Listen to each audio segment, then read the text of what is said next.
Hello दोस्तों, नमस्कार। स्वागत है आप सभी का हमारे यूट्यूब चैनल साक्षी एजुकेशन पर। आज हम आप सबके साथ ये बाल विकास चैप्टर डिस्कस करने वाले हैं। पसंद आए तो लाइक, शेयर और सब्सक्राइब करिएगा। आइए देखते हैं बाल विकास का इतिहास। सर्वप्रथम जॉन आमस कमेनियस ने बालकों के समुचित विकास पर जोर दिया और बालकों की शिक्षा के लिए वैज्ञानिक पद्धति का शुभारंभ किया।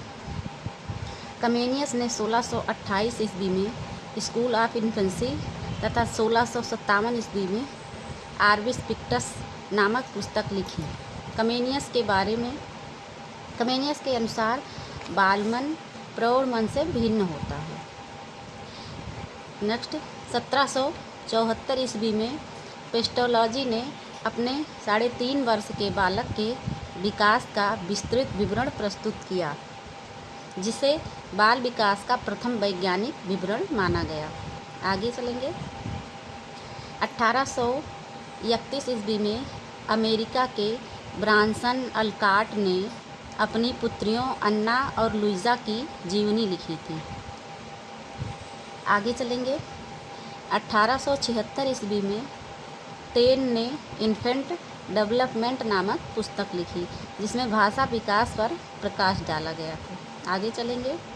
इसके बाद डार्विन ने अपनी पुस्तक बायोग्राफिकल स्केच ऑफ इन्फेंट प्रकाशित किया था। आगे चलेंगे। 1881 ईस्वी में जर्मन वैज्ञानिक विल्हेम प्रेयर ने द माइंड ऑफ चाइल्ड नामक जीवनी प्रकाशित की।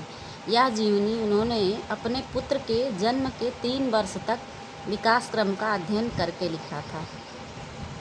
इसको राइटर ने अपने खुद के पुत्र के 3 वर्ष तक के विकास क्रम का अध्ययन करके लिखा था। आगे चलेंगे। 19वीं सदी में बालक अध्ययन के क्षेत्र में महत्वपूर्ण परिवर्तन हुए। इन परिवर्तनों के प्रेरणा स्रोत स्टेनली हॉल थे। 19वीं शताब्दी में स्टेनली हॉल ने बाल विकास के अध्ययन के क्षेत्र में बहुत ज़्यादा परिवर्तन किया। इन्होंने बाल अध्ययन केंद्रों, सोसाइटियों तथा बाल कल्याण संगठनों की स्थापना की। स्टेनली हॉल ने बालकों के अध्ययन के लिए वस्तुनिष्ठ विधियाँ विकसित की, जिसमें प्रश्नावली विधि प्रमुख है। आगे चलेंगे। आगे देखेंगे। स्टेनली हॉल ने 1904 ईस्वी में एडोलेसेंस नामक पुस्तक लिखी, जिसमें किशोरावस्था का वर्णन है। आगे चलेंगे। स्टेनली हॉल ने 1893 ईस्वी में पहली बाल अध्ययन सोसाइटी अमेरिका में स्थापना की। स्टेनली हॉल ने सबसे पहले बाल अध्ययन की सोसाइटी की स्थापना अमेरिका में की थी। 1906 ईस्वी में पहली बाल अध्ययन की अंतर्राष्ट्रीय कांग्रेस की सभा आयोजित की गई थी।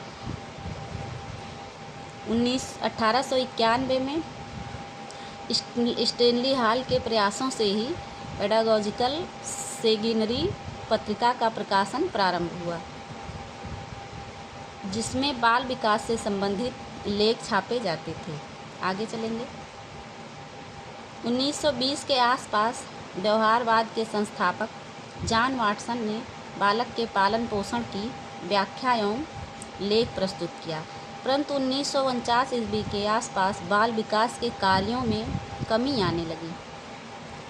1950 के बाद विकास ने पुनः वेग पकड़ा। इस समय विभिन्न स्रोतों द्वारा बाल विकास अध्ययन के लिए आर्थिक सहायता मिलने लगी। बाल विकास का अध्ययन 20वीं सदी में बाल अध्ययन के लिए अधिक से अधिक वैज्ञानिक एवं वस्तुनिष्ठ विधियों का प्रयोग होने लगा।